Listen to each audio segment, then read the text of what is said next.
what I'm really excited about is this opportunity to really get into this topic that you and I, with great humility and gratitude, bow to. Because we know. We know what life's like. It's so important. It is, isn't it? Yeah. So in honour of what we were just talking about before we went on the record, but in honour of what you and I really hold and value to be tools for self-care, let's put those boundaries in place. We've got an hour. And I have got to be, like, I've got to move. I know you have to move. So let's make that heart commitment to say we're here, we're present and in the space for this next hour. Yep. And then we'll attend to whatever else it is that we need to attend to. Yeah?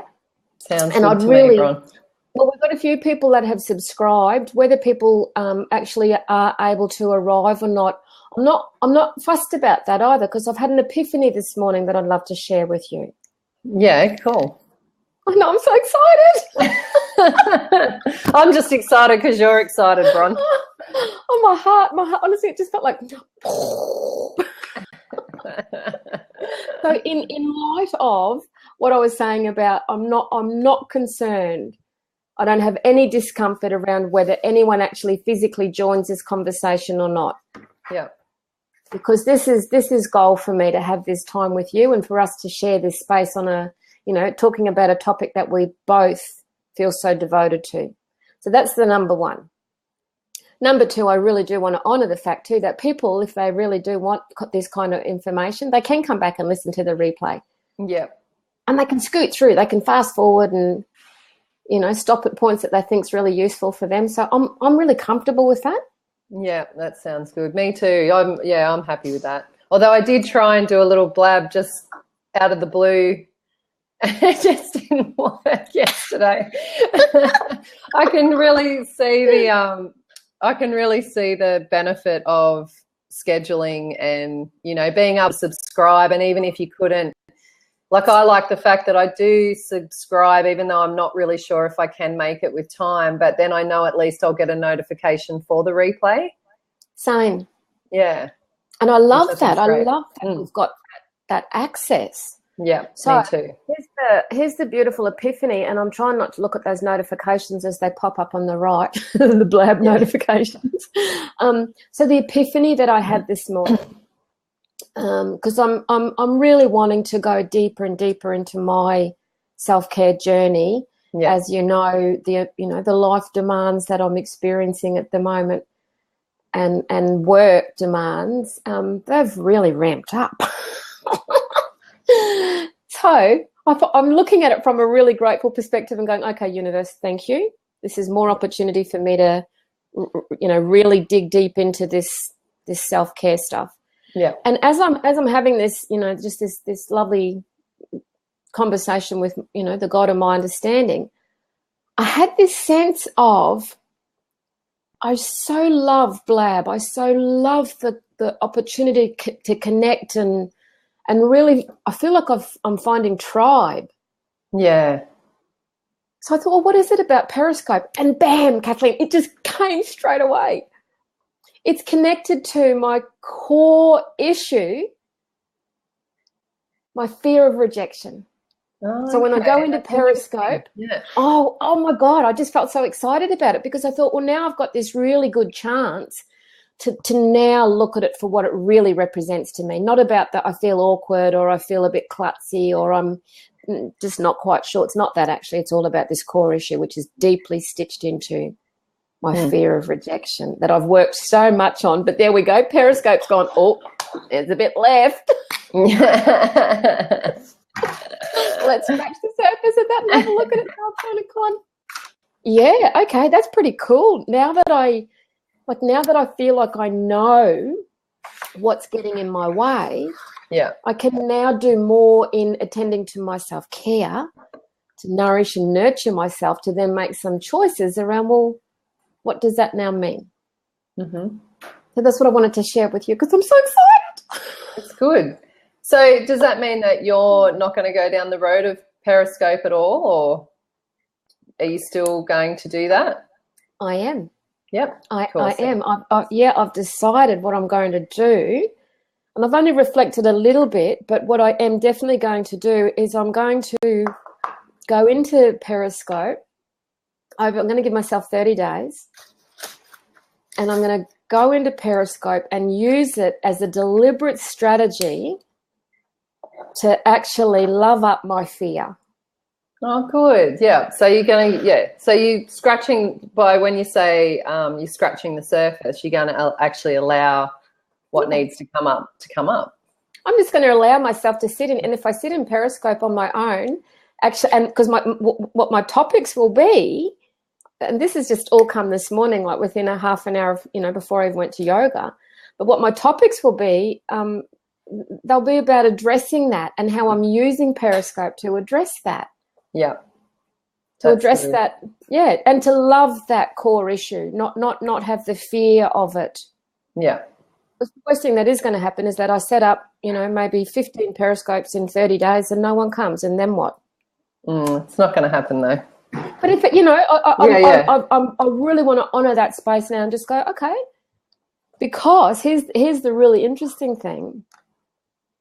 I got on a scheduled blab, I think earlier in the week, and no one, like there were, 12 people or something subscribed to it, and no one arrived in the time, that it was ready to start. Mm-hmm.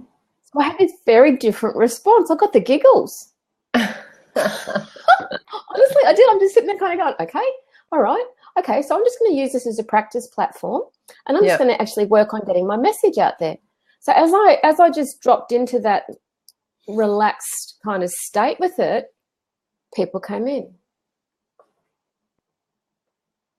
So it was another one of those opportunities for me to go, how come you feel so comfortable in blab? And that's why, because it feels like, well, even if you are on your own, it's all right. People, there are people around, and if someone can, they'll pop in. Yeah, that's it. Yeah. Yeah. So I feel like I've just had this kind of, thank you for letting me share. That's okay. A bit of an unraveling. I love it when you share. It's very good. Well, to me, this is what it's about, because this is part of my self-care strategy. Mm. So do you want to share what my strategies are? What's in your self-care toolbox? Well, I was going to hand the baton over to you. But sure, I love how you've started, like just with the epiphanies that you have had and what's been unraveling for you. So, I'd like to know, like, what do you find is probably the best tool in your toolbox? Well, here's the other gorgeous epiphany. Like, I feel like I've just had this great big, beautiful group of spirit guides just hanging with me this morning going, oh, Bronwyn, what about this? And what about that? And what about this? So you know how I've had that blip about claiming my, like actually calling myself a healer? Mm-hmm. Energy worker, that's what's come. Mm-hmm. And the reason why it's come is I've, been thinking about this topic today. Yeah. And what is in my toolbox. And I have all of these energy work tools in my toolbox. I like worker. I like worker better than healer. It fits for me. I feel like I can wear that and wear it with ease. Yeah, same. Yeah. So along that line, staying with that thread, I had this sense of a like a master builder's toolbox. And I think of my husband as a master builder. There is nothing he can't make or fix. He just, oh my God. And he has this incredible tool shed. Yeah. So then I had this sense of, actually, that's what this really feels like for me. I have some common energy tools that I return to all the time. So in answer to your question, at the risk of sounding like I was going off on another vein, I wasn't. I was trying to just bring in that picture of, I realise now I feel like I have got this master toolbox where I can go to. My all-time go-tos, number one, Yoga Nidra. That's my lifeblood. I just could not imagine my life without that. And I guess how does it take you, like, to do it? That's a meditation, isn't it? It's a guided, really. I kind of like to explain it as a guided visualization. So it's a whole body rotation of consciousness. Yep. There's no physical movement. It's simply dropping into that, listening to the voice, so giving over to the guidance, but then allowing, as I give over to the guidance, allowing the medicine to then start to do its magic. Yeah. Ideally, my favourite yoga nidra, it's a 28-minute one. Yeah. And ideally, you want to aim for 20-minute minimum. But I've done 5-minute yoga nidras that have really helped me and got me out of a, kind of mental lockdown. You've got one on your website. I can't remember how long that goes for. Is that a short one? No, that was actually a yoga nidra that I recorded for a self-care workshop. Yep. So that's about a 30-minute one. And so the science is that on average, 30 minutes of yoga nidra is equivalent to up to 3 hours of deep, uninterrupted sleep. So for me, it's a no-brainer. Those mornings when I wake up at 4 o'clock or thereafter, before the sun is even thinking of rising, I know that for me it's get my iPod, earphones in, do your yoga nidra. There's not even a question of it anymore, because I know that I can't function without that medicine. Yeah. So that one always is going to take precedence for me. And I danced around it for a long time, not doing enough of it, and then realised that I actually knew what I needed. And when I take that medicine, it works. Number one. Number two is EFT. Tapping. And the sequence that I've developed, with my silent partners, I feel like we've just kind of created something that it works. It just works. Yeah. So that's definitely up there on the, like top shelf, easy to go to. I can just take it off and use it at whim. The other thing I love about EFT is because I use it in my client work, I get the benefit when I'm working with my clients. Of course. Yeah. Love that. So it's just this beautiful. In fact, I had someone say to me the other day, she was comparing EFT to another modality. And she said, but EFT, you can't, like, once your client leaves, they can't take it with them, can they? And I went, God, yeah, I teach all my clients how to take that technique with them, because it's so easy.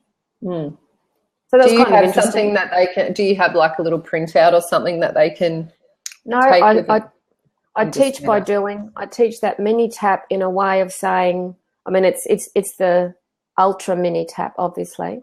But I teach that in a way of saying you can do this anywhere. You can be on a bus, you can be in a board meeting, hands under the table, you can be at the kitchen table, anywhere.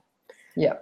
And you can instantly like reconnect with the sequence that we would do in a client session, reconnect with it by doing this and just breathing. So you're actually setting up the space so that they can come back to the effects of that initial appointment that they had with you, that session. Yep, definitely. Because again, for me, it's about empowering my clients to say, everything you do here with me, you take notes, you record it, you do whatever you need to, so you can take that with you. Yeah. So that's a really important one. Breath work. Yes. Like I love to have like these tools that are my go-tos. I can access them anywhere. So the 4-7-8. My favorite.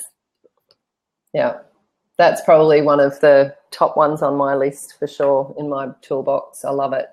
It's a no-brainer for me, and it's easier to access than alternate nostril breathing, like as a yoga. Absolutely. Yeah. I mean, I love alternate nostril breathing, but can look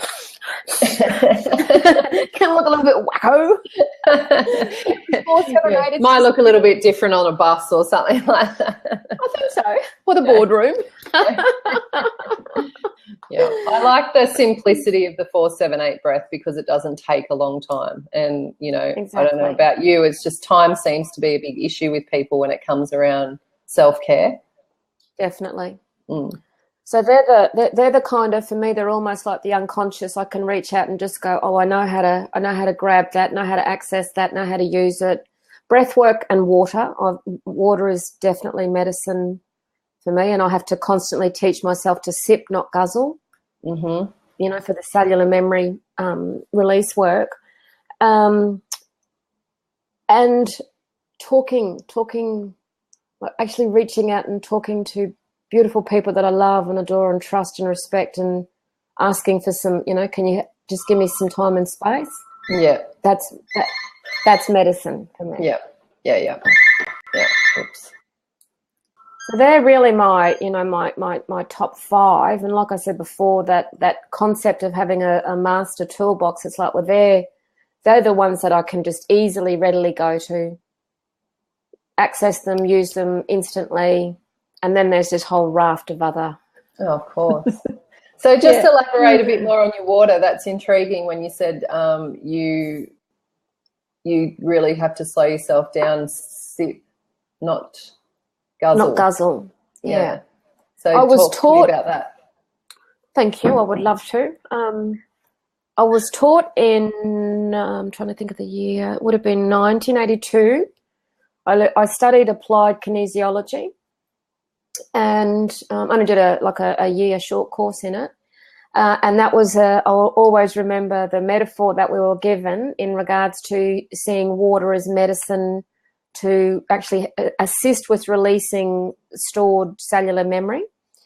The metaphor was, imagine your body in a desert and you tried to put your head under a fire hydrant to take a drink of water. You can't access it, your body can't absorb it, and it's actually going to be very uncomfortable and unhelpful. Yeah. Whereas the concept of sip, don't guzzle, there was that real sense of it's a long time ago, but I'm like remembering, because when you learn something and then you just embody it, remembering that metaphor has always been powerful. But the concept too of pacing with water. Yeah. Yeah, it's just because I used to, for a long time, I'd do the, really knock back a couple of glasses of water and go, yeah, great. 2 down, 6 to go. Yeah. Funny. And I love being able to teach my clients about that too, like the power of water, because they go, I don't even talk about Dr. Emoto's amazing work, but just that, but just that whole concept of, everyone's got access to water. You don't have to pay to do that. You can bless your water, leave it out in the sun with crystals for 3 days, and it's re-energized and cleansed. Like there's lots of ways we can really make do with what we've got access to. Yeah, absolutely. They're good. They're good self-care tools. I love it. Thank you. So how about you? Well, I am very similar to you, Bron. So definitely breath work. Yeah. I think for me, I get very in my head, and I kind of run on kind of nervous energy, and I have quite high expectations of myself at times. So so the breath work really kind of brings me back to center. So I think that's really, really important for me. And I guess over the years I've gone hard and fast, and it's always been about like movement with my body's always been that it's got to hurt and it's got to be hard and fast, or if I don't wake up sore, it's not working. Whereas now I'm older, I've really gone down the road of understanding flexibility is key. So bringing yoga into my life, and I'm not an expert, and I would love to commit to doing it every single day, and I'm working on it, but that's definitely a self-care tool for me. Can I just yoga. Ask a question? So when you say yoga, are you referring to hatha yoga, like actual physical stretching? Yep. Gotcha. Yep. Gotcha. So, because I haven't really looked into the history of it, and I know there's a lot of different yogas, and they mean a lot of different things, and they move you in a lot of different ways. So I'm not aware and educated around it. To make it easy, because I live rural, and it's not easy for me to kind of, just like to drive to Darwin is, probably a good 40 minutes at times. So, it's nearly an hour and a half of driving to get in and out of town. And there is a local class, but I have been a couple of times, and it's really, really big. And it's just, I think I did connect with Anne, like our French beautiful yoga teacher, and she was actually the person that's really got me connected to it. So and I just started to realize how much of a tool it can be for me, because it slows me down.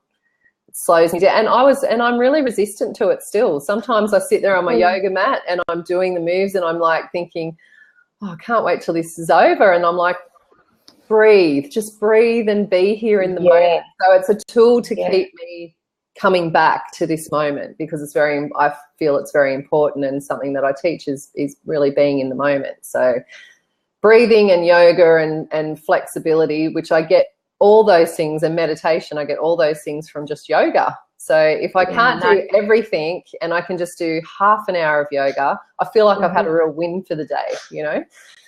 I got really excited when we when there was this concept of yoga off the mat was released to the world, because and that's why I wanted to ask that question about what does yoga mean to you, really, because it actually does mean different things to different people. Absolutely, yeah.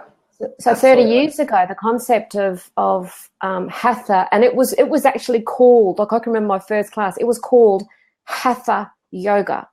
And it was taught by a sannyasin, so a swami from that had been attached to her yogic lineage for a couple of decades, and she was very precise about, this is a stretching class to prepare your mind for the most important piece of work, which is meditation. Yes. Like she would say that, it's meditation.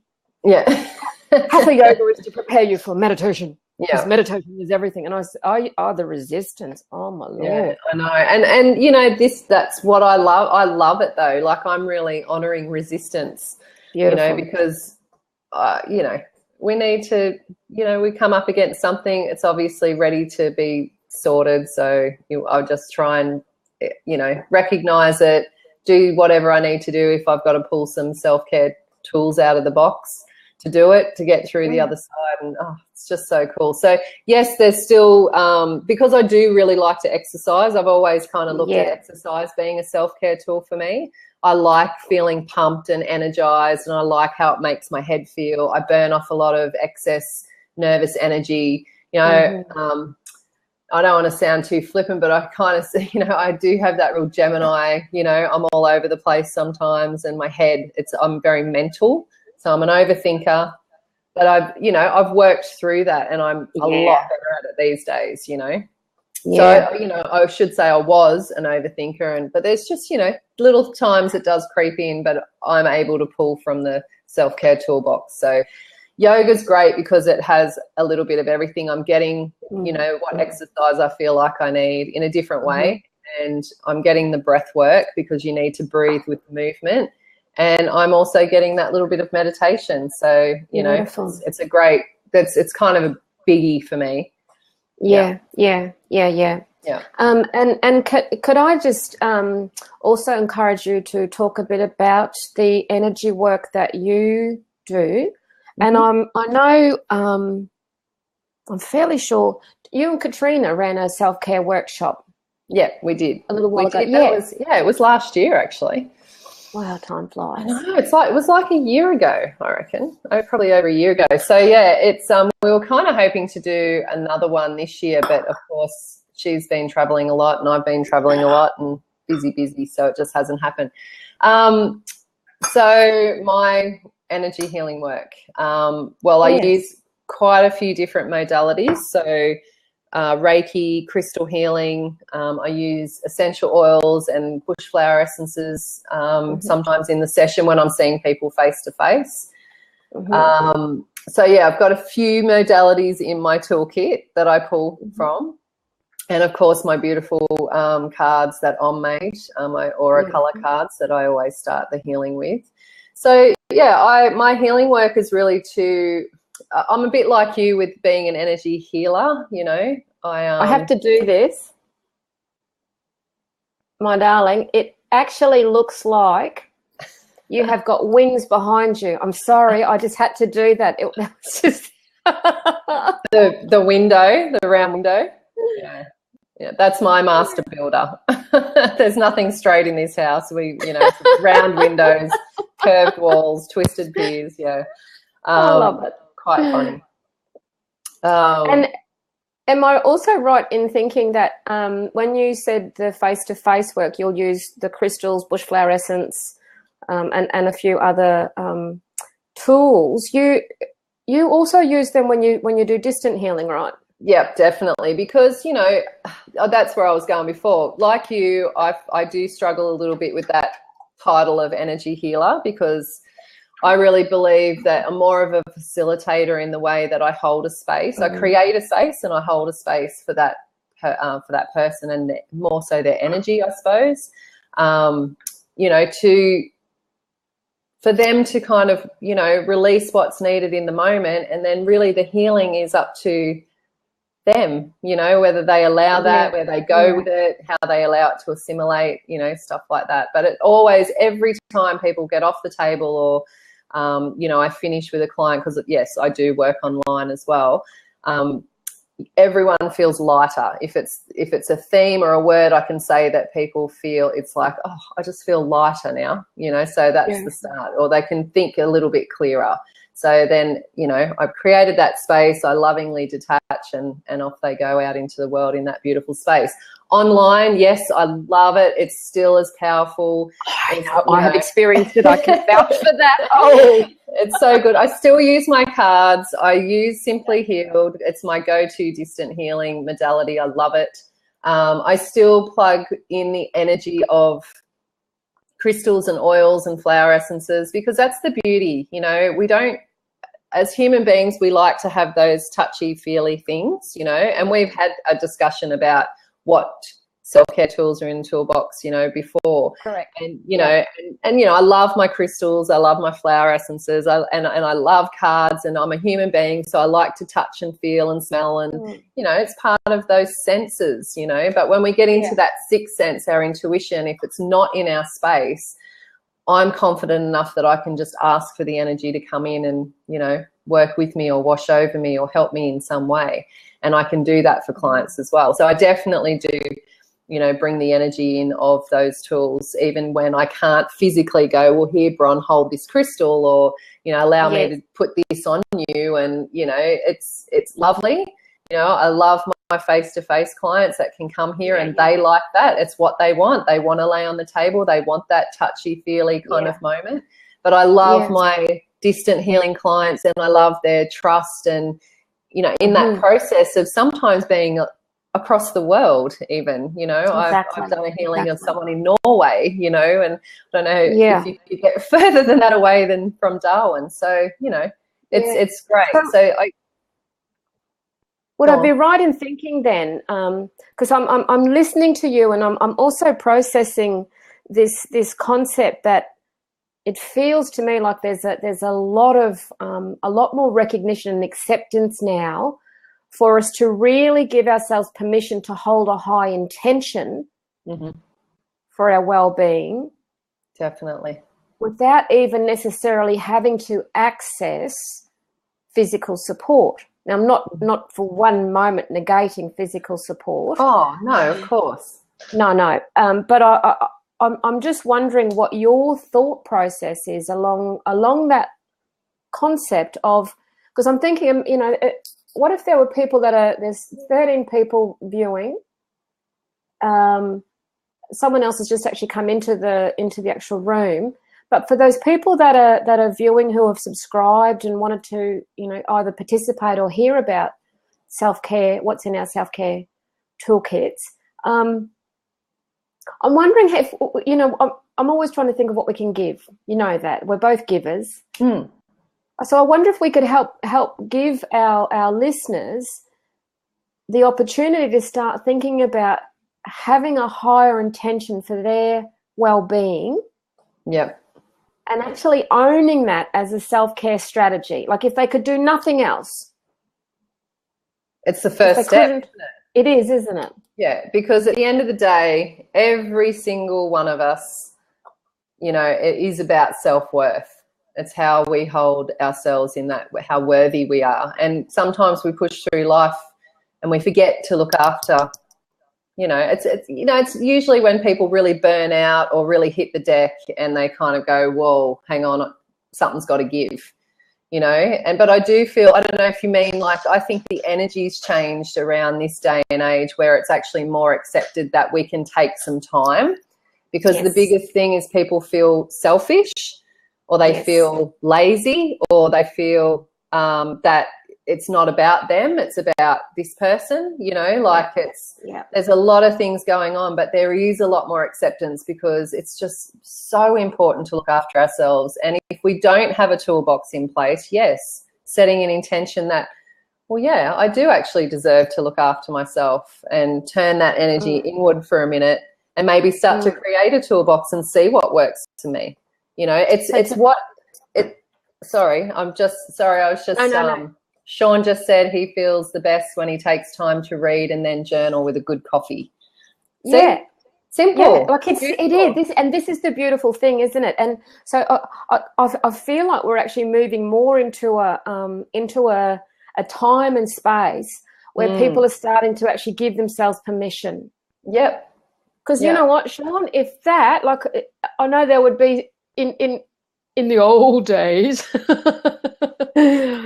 back in the day when I was first kind of, you know, looking at who the hell am I and how do I figure out giving myself permission to look after myself, because that went against everything I was taught to believe in. We're supposed to serve and, you know, help others, not self. But the world I live in now, and the world that I believe in now, is that it's all about actually, if you feel really good, Sean, taking time out, reading a journal and having a good cup of coffee, power to you, buddy. Hook into that. Yeah.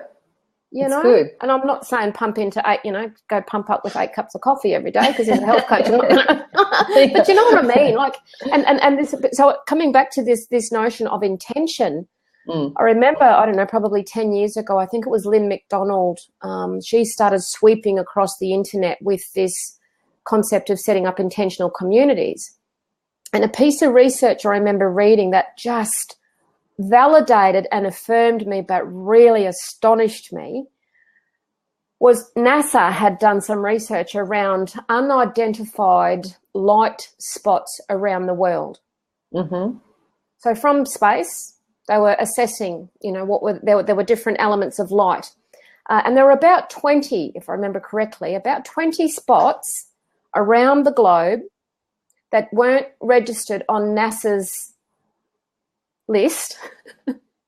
So they investigated. Now, do you know what they found? Tell me. They found 20 intentional communities that were meditating.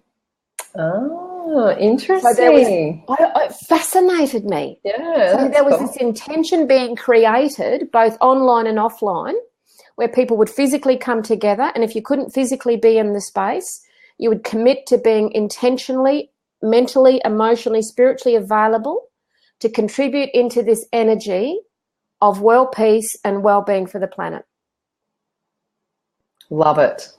20 sites. That's amazing. I love it. Yeah.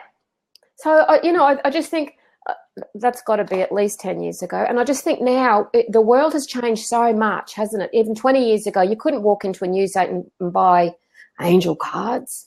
Yeah. You would do that. Even to buy Louise Hay Heal Your Life, like the country town I lived in, we had to order it, and it arrived in a brown paper packet, well wrapped.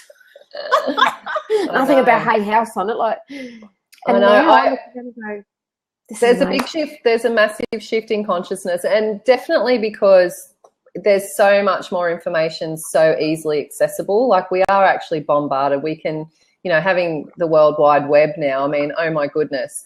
And I see that, I mean, I'm 44 and I see it in, my niece is 28, then I have a stepdaughter who's nearly 20, and I have conversations with them and I go, my goodness, like, I wasn't even there at that age when, like my niece is 16 years younger than me and gives me the most incredible advice at times. And I go, oh my goodness, like I just wasn't thinking like that at that age. What was happening? Was I really going through life with these blinders on? It's just amazing. The young, and even my own kids, when they're young and they're young teenagers, and sometimes they come out with things and even their wit is just, it really blows my mind. But it is, you know, it's just what we're exposed to, how we're treated, what space is held for us. You know, life was more simple then. Yeah, definitely. Yeah, it definitely was. Yeah, one of the most profound experiences I've had as a energy worker, practitioner, therapist has been working with my mother and actually taking her down a healing journey of learning how to take her power back and care for herself, because it was something for her. It was almost considered a cardinal sin within her faith. Oh, absolutely. Yeah. That you must always, and at all costs, care for others. Yeah. Yeah. And I look at her now, and at 76, I've taught her how to swear, which is freaking hilarious. I said it was a therapeutic tool, Mother. Of course, she laughed. She tells stories of me swearing as a 4-year-old and not being able to. Oh, so it started young, Bron. Chili powder, curry powder, soap, you name it. She tried it. It was just part of my core. Absolutely. Definitely. You must love your neighbour as you do yourself. Yeah. Well, isn't that a reflection too? Like when you can actually, you know, sometimes I say to my clients, you know, when they can't give of themselves, you know, and they're such overgivers, I say, like, you know, you've got to treat yourself like you would your best friend or your neighbour, you know, or you would just. Can I share with you a strategy on exactly that? Yeah. And I just shared this with a client, a male. We had a night session Thursday night. He's a giver and he's very uncomfortable in receiving, right? So we talked a bit about practicing the art of receiving. Yeah. Massive. It's massive. It really hits the wall with it. And I get it. I thought I was the queen of it. I thought I wrote the program of not receiving, right? I've just been the eternal giver. So it's, you know, it's all attached to, in my world, it's all attached to a lack of self-worth, a lack of self-love. So there's quite a bit of unraveling to be done. Yeah. But I said to him, I want to give you a metaphor to think about. I said, if your beautiful wife came to you with this gorgeous gift wrapped up, pretty bow on top, and gave it to you, would you actually look at that gift and say to her, no, thanks, I don't want that? And he said, no, I wouldn't. I said, so when people are trying to praise you or acknowledge you or give you a compliment, that's what they're doing. They're giving you this gift. Yeah. And he just went, you know what, I'd never thought of it like that. He said, oh, I already feel different just thinking about that. Because you know, I can remember being taught that you need to be kind to yourself, Bronwyn. I didn't know how to. I needed to be taught how to. So I normally say, if someone's a giver, I ask them how much joy they get from giving. And they're like, oh, yeah, I love it. Like there's nothing better to give to someone selflessly and see the joy in them and how happy they are. And I said, well, you know, when you don't receive, like if you're saying no, I couldn't possibly, can't you see that you're robbing them of that feeling? And they kind of do the same, like, oh, I've never thought of it like that. Yeah.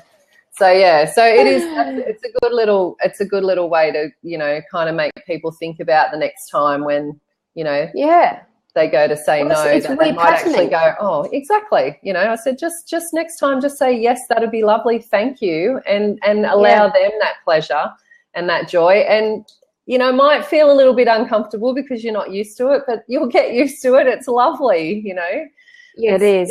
Yeah. It fills your cup and it's connection and, you know, giving and receiving needs to be balanced. And that's it. It's that whole concept of reciprocity, isn't it? Where, you know, when someone gives for the joy of giving, I'm not very good at giving presents with I don't like giving with an expectation for something back. Yeah, absolutely. No, not at all. I don't actually, sounds a little bit crazy, I suppose, but I don't actually really like the concept of a birthday, because if I see something that it makes me think of someone else, or if I want to give someone my time as a, you know, how can I support you? Can I do some healing? Can I do some coaching? Whatever. Yeah. I want to give that in that moment of what it is, the purity of what it is, and not wait for the date. Yes, exactly. You know what I mean? Yeah. So I do find takers love givers. They do, but I think we've also, on the flip side of being givers who need to practice the art of receiving, I think part of the growth has also been about learning when when giving wasn't appropriate, and to actually put the boundaries in place to stop. Oh, learning to say no, you know, like but learning to not give too. You know, yeah, that's what I mean. Like just saying no, that doesn't work for me. I can't possibly do that right now. You know, just some people just are constantly saying yes and giving of themselves to their own detriment because they don't know how to say no. Or, you know, then you've got the issues of like, oh, then, you know, that they won't like me, or they'll, you know, they won't accept me, or there's all these underlying issues under that. But, you know, I kind of say, you know, sometimes when you're that much of a giver, people will take advantage of you. And because we're all on our own journey and we need to grow and evolve as we need to, sometimes say the analogy I use is like, if you say no, then they've got it, you know, most of the time, because I suffered really badly, and I remember consciously saying no to someone one day, and I could feel myself shaking, and I knew it was coming because they were taking advantage, and I was going to say no and be really strong. And I did it, and they went, oh, okay, no worries. Yeah. And I went, oh. That was easy? God, that was easy. Like, I was a bit of a lather, you know, like, oh. And so it got easier and easier because I do it, like I say no with love, but I kind of say to people they need to go and maybe sort it for themselves, or that's their part of their journey, or they need to ask someone else, or, you know. Hey, Sean. Hey, how you doing? Good. How are you, mate? Doing well. So would you, hey, thanks for the conversations on the chat there too. Yeah, that's been great. We've tried to pay attention to it, but would you like an opportunity to tell us what's in your self-care toolbox? Yeah, well, what's in mine? Absolutely reading and writing, journaling, and I like to just sit and people watch. That's one way I just like to disconnect and imagine where people came from, what their story is. I'm addicted to blab right now. I mean, yeah. You know, when my husband and I, I'm going to go broke being on this thing. I can't concentrate on work anymore. My husband and I did some travel through Southeast Asia, like over a 10-year block we tried to get over every year. Mm-hmm. And we used people watching as a strategy to reduce stress. Yeah. It's unbelievable. Ho Chi Minh City was the first place. Yep. I can't believe it, especially in those kind of places. Must be amazing. I mean, I've been all over the world too, and I'm just fascinated by people. I'm like, I want to know how they got here. I want to know what their background is, or, you know, everything. It's just amazing, you know, and the different gifts that people have to contribute to society. Yeah. Everybody. Yeah, I mean, absolutely. my experiences have been some of the times, just random times, you know, when you're going through struggles in life, the things that people will say in the comments that total strangers will say that just give you such a boost, you know? Yeah. It's absolutely. so weird. It's so weird how certain people can just tell, like, I just have these guys that, I mean, people in real humble jobs and just, you know, say things that are very interesting and very encouraging. So yeah. I wanted to I get have your guys. always made friends with cleaners. Whatever workplace I've worked in, I have always made friends with the cleaners. Mm-hmm. To the point where one organisation I worked in, like I was a startup manager for the territory for the state, so I had to negotiate, you know, a lot of firsts for the organisation. Mm-hmm. So the cleaners that I found, until the day I left that organisation, I was there for 3.5 years. And I moved through a number of staff through the place, but they would never, ever leave their invoice on anyone else's desk but mine. Even once we got the accounts department set up, they're like, no, we trust you. Because I bothered to talk to them. Yeah. And, you know, not bothered to, but I cared. Like, I really genuinely am interested in people. And I've had some amazing conversations with cleaners because, my God, they miss nothing. Their stories are unbelievable too. Exactly. And I love that. It's usually, there's so much wisdom that comes out of the humblest of people, you know. Mm-hmm. I just love it. I love it. And sometimes people are doing that job because they're extremely brilliant and they want time to do things that they really love, like read or whatever, or, you know, it's circumstantial. It gives them the opportunity to do things they really, and they could care less about anything else, you know. But I wanted to get your guys' opinion on what do you think about, because we're talking about givers and takers. What do you think is happening with, especially with social media with people and narcissism. I've been reading a lot about it. I'm fascinated by it, but it's some people will give initially and be givers, and they'll have this congenial relationship, but then all of a sudden they realize they can delineate what kind of person they're dealing with, and then this person will just continually be giving to them. So it's like they reverse the roles. I can't articulate it well enough what I read, but I'm just trying to put together the pieces of like these people who go after, and they'll almost like a host, like attached to a host, and then that person will give them everything they want, and they'll continue it by whatever, their looks or something they have that the other person desires, whatever it is, you know. But what do you guys think about that? It's kind of I'm happy to swing in. Go. Yeah. My opinion is based on personal and professional, and I am very, very aware of the power of NLP, neuro-linguistic programming. Yeah. And when that tool is used well, it is phenomenal. When it's used for the greater good of all, it's life-changing. When it's used to manipulate people, it's scary. And I have seen some phenomenal NLP techniques used, and I have been suckered into some of them. So one in particular cost me $8,500. Ooh. Yeah. Yeah. Grew. A business venture or something? Yeah. The process that, you know, looking back now, I can see that I was groomed into, I was very vulnerable at the time. I had made an inquiry about a product. The company harassed me, knowing that I was very vulnerable and unwell at the time, and NLP'd me. There you go. I've said it. They did it. They did it so well. It was so clever.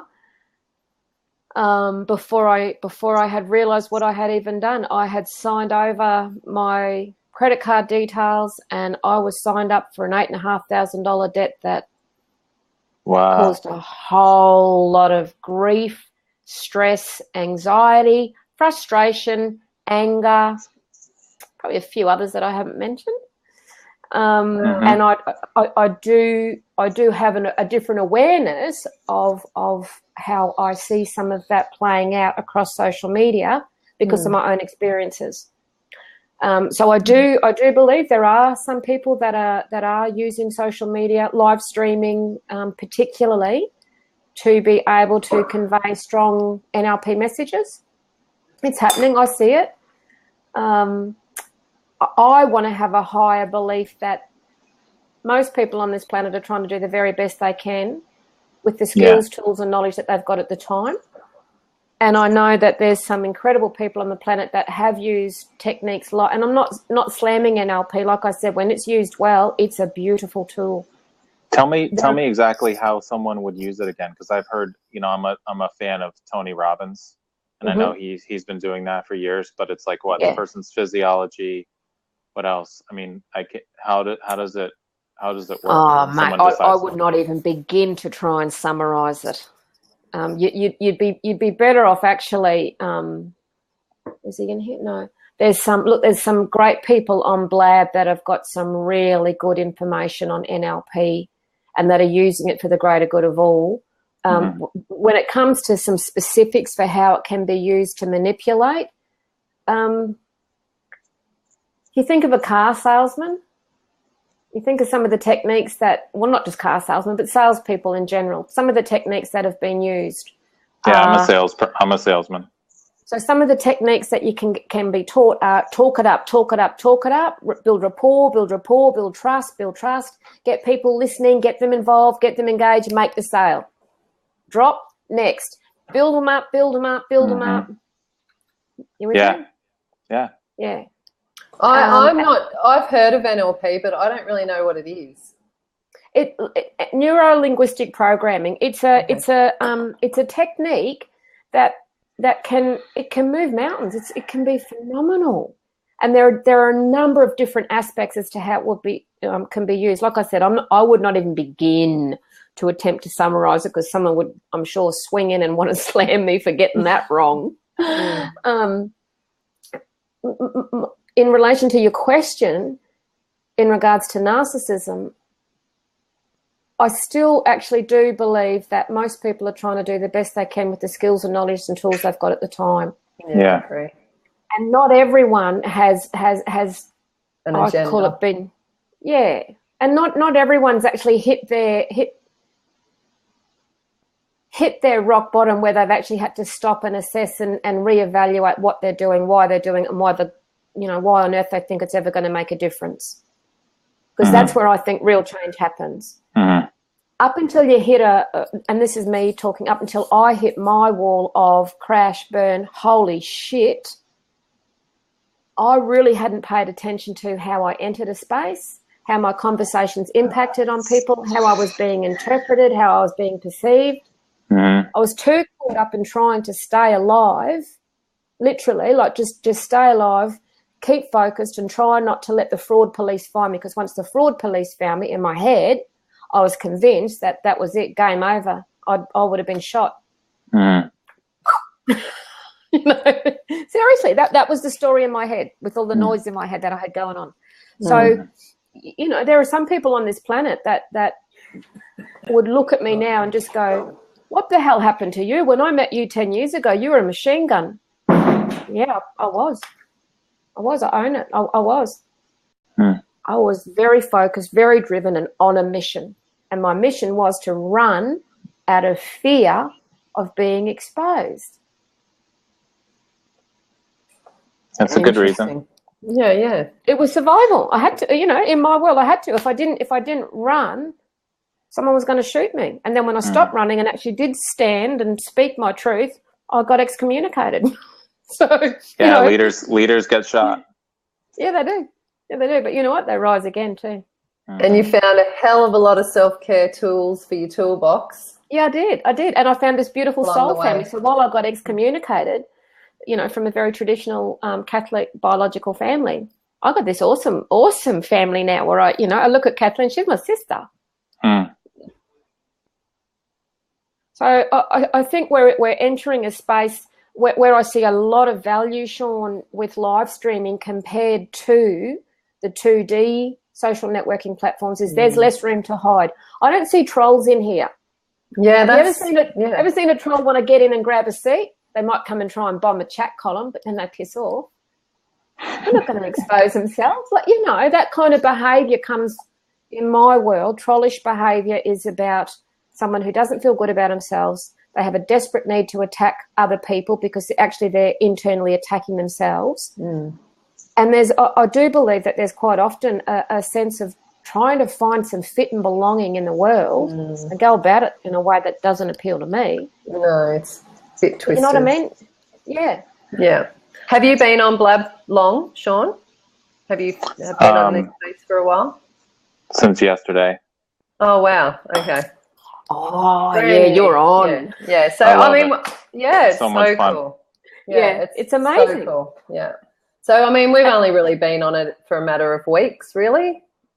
I think I saw my profile yesterday. I think it said 46 days. Yeah. I love that. I think it's hilarious the way it counts. I love but it's definitely true. I honestly haven't seen anyone or had anyone jump into a chat or watched a chat where, someone's had that, horrible behaviour, I saw one blab where one person behaved appallingly, a very, very famous person.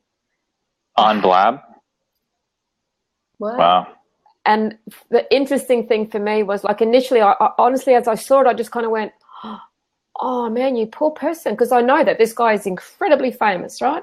And I'm looking at him, and he's just having this meltdown going, this is fast, just really negative about the platform. And I'm going, oh, dear. Oh, this is not going to end good.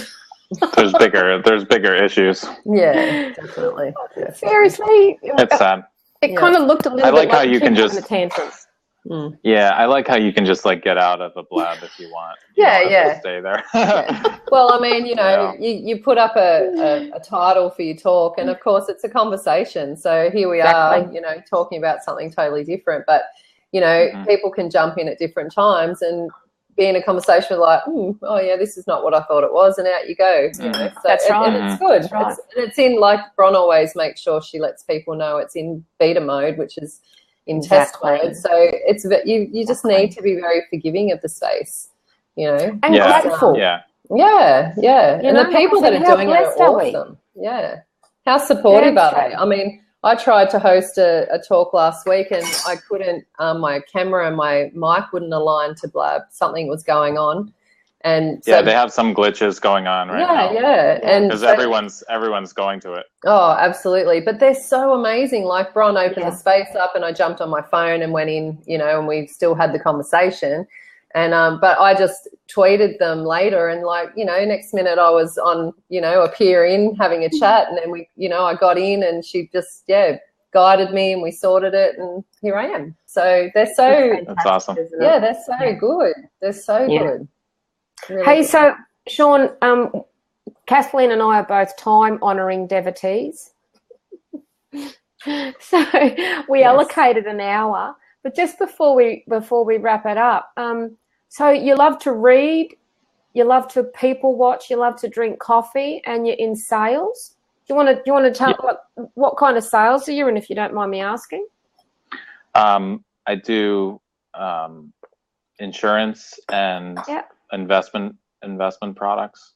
Yep. For people's retirement. Yeah. Cool. And are you in the US? Yeah, in Florida. Nice. Yeah, right. I think Kim Gast is in Florida. I'm focusing right now on, you know, over here we have Medicare. It's the health system for people turning 65 and older. So that's the main focus. And then, of course, the other forms of insurance are added on to that, and then their money. And it's kind of like a total profile. You try to help someone. You know, you get clients and they're like your clients for life unless you really do something bad, you know. Yeah. So you do, it's a tough business, you know. There's a ton of people in the business because there's so many wealthy people in Florida and old people. Yeah. So the regulation is really tight and everything. Yeah. I was just on another Blab here and they were talking about doing things that are like your passion or what you can use your gifts for. Yeah. And in this space, no matter what you're doing, you can express your gifts and do things a certain way. Absolutely. With your own twist, you know. But so it's an interesting, it's very interesting field. But boring at the same time. Hence the people watching and the journaling to, you know, fill in those rooms. During my work day. Yeah. Well, you're doing research, aren't you? Aren't you doing research? This is research. Yeah, of course. Okay, well, in honour of time, we're right on 12. I want to say thanks very much for swinging in, Sean. Really, it was a pleasure. Thank you. Lovely to meet you, Sean. Yeah. Okay. Follow you. Kathleen, thank you so much. As always, it's always an honour to share time and space with you, my love. You too, Bron, definitely. So we will no doubt keep this conversation going. And Sean, the next conversation Kathleen and I are going to co-host is on what's your niche, because mine is unnicheable. Nice. Well done. Yeah. Okay. So thanks again. Really appreciate you being here. Catch you on the flip side. Thank you. Bye. Lovely to meet you, Sean. Bye. Bye. See you again. Oh, are we rescheduling that talk? Yes. So you and I'll do that offline, huh? We'll work out a date that we can do it. No worries. Love you. Bye.